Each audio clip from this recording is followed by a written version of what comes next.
여러분 안녕하십니까? UPI 인사이트의 김영준입니다.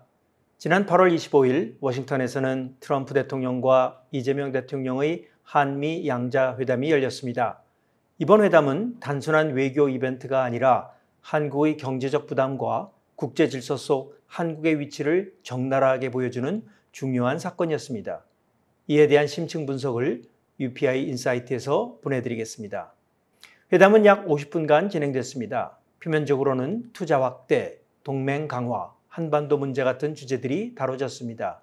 하지만 겉으로 드러난 성과와 실제로 합의된 내용 간에 큰 간극이 있었습니다. 언론 보도만 보고 안심할 수 없는 이유가 여기에 있습니다. 그런데 회담을 불과 3시간 앞두고 트럼프 대통령이 자신의 트루스 소셜에 이런 글을 올렸습니다. 한국에서 무슨 일이 벌어지고 있는가? 숙청이나 혁명처럼 보인다. 우리는 그런 상황에서는 한국과 거래를 지속할 수 없다. 오늘 백악관에서 새 대통령을 만날 예정이다. 이 메시지로 인해 양자회담이 무산되거나 회담 중에 큰 사건이 벌어질 수도 있을 것이라는 우려 속에 회담이 이루어졌습니다. 다행히 큰 사고 없이 회담이 끝났지만 트럼프는 왜 이런 충격적인 메시지를 회담을 시작하기 불과 3시간 전에 올렸을까요? 우선 한국 내부의 정치적 불안정을 의도적으로 부각시켜 협상에서 한국의 입지를 약화시키고 우위를 점하려 한 것입니다. 거래를 할 수 없다는 표현은 곧 회담의 전제 조건을 자신이 정한다는 압박 카드였습니다. 결국 회담은 시작도 전에 이미 미국이 주도권을 쥔 상태에서 진행된 셈입니다. 정부와 일부 언론은 관세가 25%에서 15%로 낮아진 것을 주요 성과로 강조했습니다. 그러나 이 수치는 이미 실무협의에서 정해진 사안이었고 이번 회담에서 새롭게 얻은 성과가 아니었습니다. 사실상 기정사실을 재확인한 것에 불과합니다. 핵심은 다른 곳에 있었습니다. 바로 한국의 3,500억 달러 약속입니다. 미 상무장관 하워드 러트닉은 7월 31일 X를 통해 이 자금이 미국의 이익을 위해 사용될 것이며 수익의 90%가 미국에 돌아갈 것이라고 밝혔습니다. 이 발언은 한국 언론에도 보도되었지만 정작 이재명 정부는 이를 적극적으로 설명하지 않았습니다.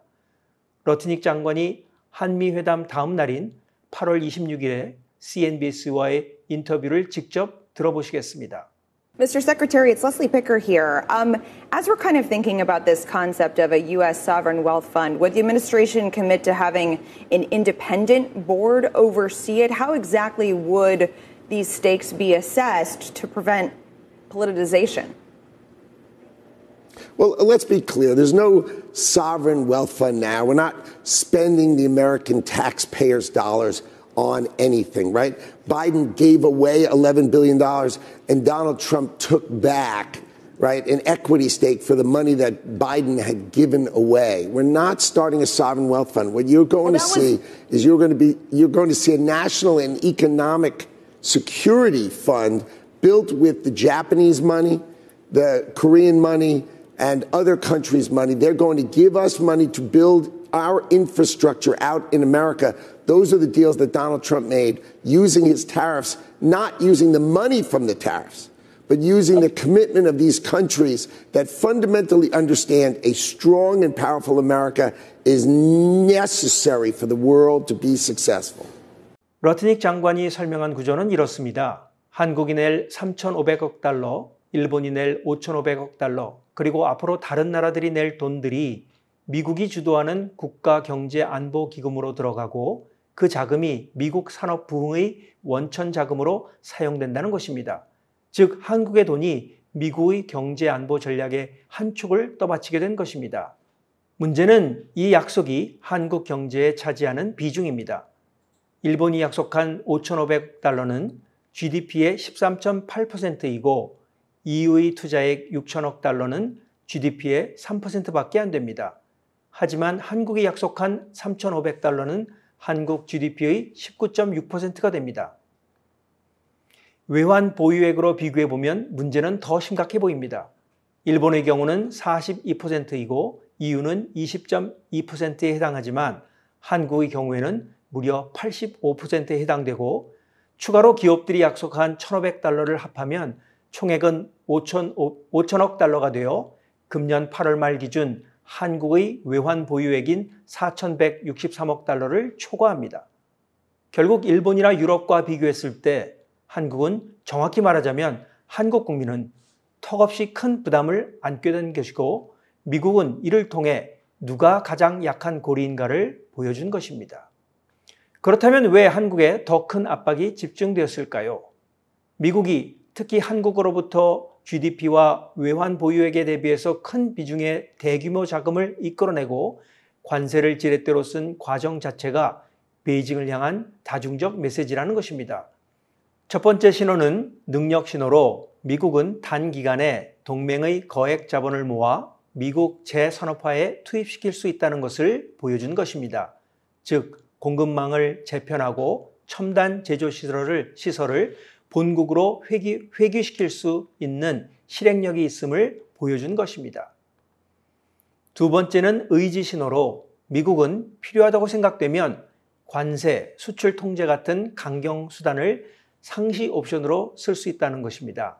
관세율 25%는 기본값이고 협의를 통해 15%로 조정할 수 있다는 규칙을 설정하는 주체가 바로 미국이라는 것을 과시한 것입니다. 세 번째는 결속 신호입니다. 일본의 투자액 5,500억과 한국의 3,500억을 연쇄적으로 확정시키며 동맹은 산업, 금융 지원까지 미국의 정치 안보와 정렬한다는 장면을 연출해낸 것입니다. 이것은 중국이 한미일 분리 공략을 하려 해도 미국이 정치, 경제, 안보를 패키지로 묶어 한미일 결속을 유지할 수 있음을 시사하는 것입니다. 마지막으로 이것은 억제 강압의 신호입니다. 반도체 장비, 기술 통제와 주한미군 역할 확장 논의가 경제 약속과 결속되면 한국 기업과 정부가 대중 의존을 줄이는 방향으로 움직이게 만들 수 있다는 가능성을 보여준 것입니다. 즉, 중국에겐 한국을 통한 우회, 완충이 갈수록 어려워질 것이라는 경고를 보낸 것이라고 할 수 있습니다. 기자들을 포함해서 공개적으로 진행된 약 50분간의 회담이 끝난 후 비밀회담이 있었습니다. 그 비밀회담에서 어떤 내용이 논의되었는지 지금은 알 수가 없습니다만 외국 지도자와의 비밀회담에서 트럼프 대통령이 과거에 어떻게 협상했는지를 보여주는 일화가 있어서 소개해드리겠습니다. 공개석상에서 보여주는 유화적이고 친근한 트럼프의 모습과는 전혀 다른 면모를 볼 수 있습니다. 물론 한국과의 비밀회담에서 이렇게 했다는 것은 절대 아닙니다. 이 비디오를 시청하시겠습니다. President Trump looked at the Taliban leader and said this: I want to leave Afghanistan, but it's going to be a conditions-based withdrawal, meaning that you do what we tell you to do, and then we will start pulling troops back slowly as long as you abide by our rules. And the translator translated. And he said, if you harm a hair on a single American, I'm going to kill you. And the translator goes, and Trump goes, tell him. Yes. Tell him what I said. Tell him what I said. Reached in his pocket, pulled out a satellite photo of the leader of the Taliban's home and handed it to him. Shut up. I said, but why do you send me a picture of my house? I said, you'll have to figure that one out. I'm going to hit you harder than any country has ever been hit. He said, I understand, Your Excellency. Got up and walked out the room. Do you know for 18 months not a single American was killed in Afghanistan? 그러나 이번 회담이 놓친 더 중요한 문제가 있습니다. 바로 한반도 통일입니다.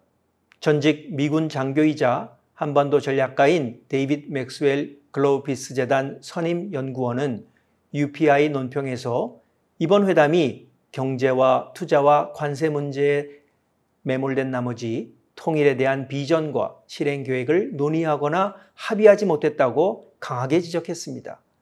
그는 동맹이 한반도 분단을 끝낼 대담한 방향을 제시하지 못했다는 점을 아쉬움으로 꼽았습니다.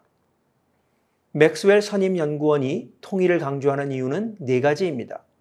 첫째, 통일이 안보의 종착점이라는 것입니다. 억지와 방어만으로는 영속적 안정이 어렵습니다. 종전과 평화체제의 실질적 완성은 분단의 해소, 즉 통일과 연결됩니다. 둘째, 통일만이 비핵화의 현실 경로입니다. 그는 북한 비핵화는 통일 없이는 지속 가능하지 않다는 입장을 오랫동안 견지해 왔습니다. 셋째, 인권과 정보전의 결합입니다. 인권 어젠다와 정보 유입이 통일 준비의 정치 사회적 기반을 단단히 해준다는 것입니다. 넷째, 통일은 경제와 공급망을 재설계할 수 있는 기회입니다. 통일청사진은 재건과 통합의 비용 그리고 이익의 분담을 미리 그리게 해서 단기적인 정치와 거래적인 합의를 넘어 장기 전략을 가능하게 합니다. 맥스웰 선임연구원은 이번 회담에서 최소한 다음의 실행 가능한 설계도까지 꺼냈어야 했다고 지적합니다. 첫째, 한미일 공동으로 통일기획그룹, 워킹그룹 설치를 하는 것입니다. 이 그룹은 외교, 국방, 정보, 그리고 재건 분야를 모두 포괄하는 상설 실무 라인이어야 합니다. 출범 초기 12개월 안에는 우리가 지향하는 최종 상태, 엔드 스테이트를 명확히 문서화하고 급변 사태, 권력 승계, 국제 충돌 같은 비상 상황에 대비한 컨틴전시 플랜을 확정해야 합니다. 둘째, 네 가지 축에서 동시에 노력이 가동되어야 합니다. 억지와 방어 차원에서는 연합훈련을 강화하고 대북 미사일 방어 능력을 보강해야 합니다. 압박과 제재 측면에서는 대량 살상 무기와 불법 거래를 차단하고 세컨더리 제재를 철저히 집행해야 합니다. 정보와 인권 분야에서는 북한 주민에게 외부 정보를 지속적으로 유입시키고 탈북민을 보호하며 유엔의 인권 메커니즘과 긴밀하게 연계해야 합니다. 마지막으로 외교와 통일 플래닝 분야에서는 평화와 경제협력 프로젝트를 단순 교류로 끝내지 않고 반드시 통일 비전에 직접 연결되도록 설계해야 합니다. 셋째, 통일 이후의 재건과 통합을 위한 재원 프레임을 사전에 마련해야 합니다. 누가, 언제, 무엇을 부담할지를 미리 시뮬레이션하고 행정, 사법, 치안, 보건 그리고 인프라 같은 핵심 영역별로 상시 가동 가능한 계획서를 작성해야 합니다. 그래야 급격한 변화에도 혼란을 최소화할 수 있습니다. 넷째, 핵과 군사력 통제 시나리오를 합의해야 합니다. 정권 붕괴, 전진 배치, 우발적 사용 등 핵 위험 상황에 대응할 수 있는 연합 통제 프로토콜을 마련해야 합니다. 이 네 가지 과제는 단순한 제안이 아니라 한반도의 미래를 안정적이고 평화롭게 준비하기 위한 실질적 설계도입니다. 한국과 미국 그리고 일본이 함께 이 방향으로 움직일 때 비로소 통일은 추상적인 구호가 아니라 실행 가능한 전략으로 다가올 수 있을 것입니다. 실제 결과를 놓고 보면 가장 눈에 띄는 것은 공동성명이 지연되었고 세부적인 로드맵이 전혀 마련되지 않았다는 점입니다. 관세, 투자, 농산물, 주한미군 운용 같은 단기적 과제들은 산적해 있었지만 정작 한반도의 장기적 미래를 결정할 통일 비전은 문서로 남지 않았습니다. 그렇기 때문에 맥스웰 연구원은 이번 회담이 큰 해를 끼치지는 않았지만 한반도 분단을 끝낼 수 있는 중대한 기회를 놓쳤다고 평가하는 것입니다. 그렇다면 다음 회담에서 한미 양국이 반드시 답해야 할 질문은 분명합니다. 통일을 통해 이루려고 하는 최종 목표가 무엇인가? 자유롭고 통일된 한반도인가? 아니면 단순한 현상 유지인가? 통일 비용은 어떻게 분담할 것인가? 그리고 비핵화, 인권, 경제협력을 통일 로드맵 안에 어떻게 접목할 것인가? 이 질문들에 대한 답이 마련되지 않는다면 앞으로의 회담 역시 단기적 거래에 머무를 수밖에 없을 것입니다. 이번 한미회담은 미국이 관세를 지렛대로 삼아 동맹국의 자본을 자국 산업 정책으로 끌어들이는 과정을 보여주었습니다. 한국은 그 과정에서 가장 큰 부담을 떠안았고 실질적인 경제적 이익은 거의 얻지 못했습니다. 전직 미군 장교이자 한반도 전략가인 데이비드 맥스웰 글로우피스 선임 연구원은 UPI 논평에서 이번 회담이 경제 문제를 넘어 더 큰 근본적인 비전, 바로 한반도 통일에 대한 청사진을 논하지 못한 점을 가장 뼈아픈 한계로 지적했습니다. 그는 분단을 끝낼 대담한 방향 없이 단기적 거래만 반복한다면 동맹은 근본적 문제를 해결하지 못할 것이라고 경고했습니다. 관세와 투자만으로는 한국의 미래를 지킬 수 없습니다. 통일이라는 최종 목표를 분명히 하고 이를 위한 실행 계획을 한국과 미국이 함께 설계하는 것이야말로 진정한 전략적 동맹의 모습일 것입니다. 이번 회담이 남긴 진짜 교훈은 이것입니다. 한국은 미국의 압박에 휘둘릴 것이 아니라 자신의 역사적 소명, 즉 자유롭고 통일된 새로운 나라의 창건을 중심축으로 삼아야 한다는 것입니다. 그래야만 한미협력도 진정한 의미를 가질 수 있고 동북아와 세계의 미래도 열릴 것입니다. 지금은 그 어느 때보다도 한국과 한국민의 생존이 결정되는 중요한 시기입니다. 한국의 미래를 몇몇 지도자들이나 외세에 의존해서는 안 되겠습니다. 국가적 위기 상황에서는 언제나 그랬듯이 온 국민이 하나 되고 앞장서서 현재의 위기 상황을 기회로 만들고 민족의 염원이자 섭리적 사명인 자유롭고 통일된 새로운 모범국가를 반드시 창건해야 하겠습니다. UPI 인사이트였습니다. 대단히 감사합니다.